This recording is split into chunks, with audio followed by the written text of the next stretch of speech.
We're going to start at Anfield. Liverpool and Chelsea.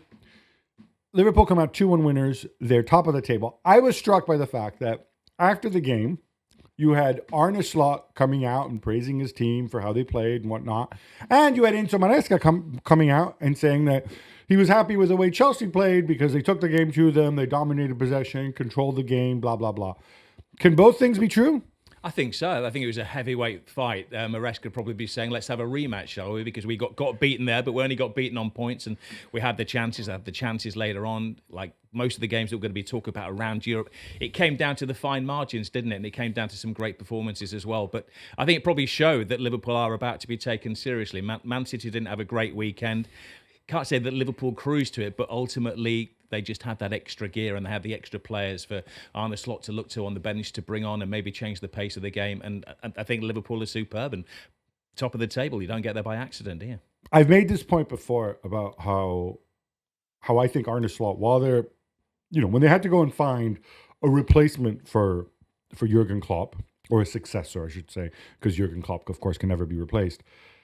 They opted for Slot where there's a lot of commonalities, but there are also some striking differences, not just in the formation, the way they set up, but in the way they play. And I almost think, even comparing it to Feyenoord, I almost think this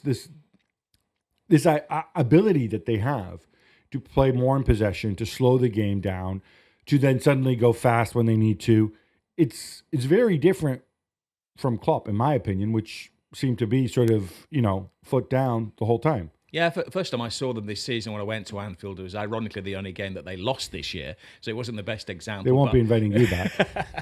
But I think what it is, it's almost like driving a car in that, with Klopp, if you think about, you got your stick shift. With Klopp, they go from first gear to fourth and then maybe to fifth and then he crank it back down again. And with Arne Slot, it's almost like he's passing the driving test. He's going from first to second to third to fourth. And then occasionally he'll get to fifth, and then occasionally, if they really need it, as they did this weekend, we've got a sixth gear that other people don't have, and they go into that, which is the difference. And then he works his way back down the gears. He has got the ability to put his foot down on there, but it's a more measured style of play. And I think the players are bought into it. They play in these nice little triangles. And it's like, he doesn't pick the same team every week. You don't know what Liverpool's best starting 11 is at the moment, but you know what his style is. I think I do know what their best starting 11 is. Yes, Would Curtis Jones be in it? He may bring up the argument now. No, but it's a good way. Jones was phenomenal. Had a great game. I thought, again, you make a big call because when they took the pitch, they were second in the table because City had won, right? And still, he looked at Alexis McAllister, looked at Luis Diaz, looked at Darwin Nunez, and says, "All right, these guys, they just came over from South America and so on. I need to win this game, but I also need to think ahead because there's a ton of fixtures coming up. I'm going to put my faith in Curtis Jones." Presumably he'd seen things in training and whatnot. And he was fully vindicated. Yeah, I guess he traded off those guys that come back from South America that he looks around the changer in, they've got a little bit of jet lag, for a guy that's just had a baby this week and hardly slept, but when he has slept, he slept in the spare room. So those are the kind of things that the modern managers have to weigh up, Gav. On the Chelsea end, all right, and this is why some Chelsea fans give me a hard time about this when I say that the squad is not well put together. And that's not on the manager. That's a legacy of what happened before. Manesca himself came out. He gave an interview with Sky Italia recently, and he said, "Look, all I can do is deal with the sporting part, deal with my actual squad." But they do look well behind where Slot already has Liverpool. Mm-hmm. And to me, that's down to the personnel. Again, no Enzo this time. At the back, Reece James came back. Didn't do great at all. Tosin also not great. Is he kind of paying the price for that?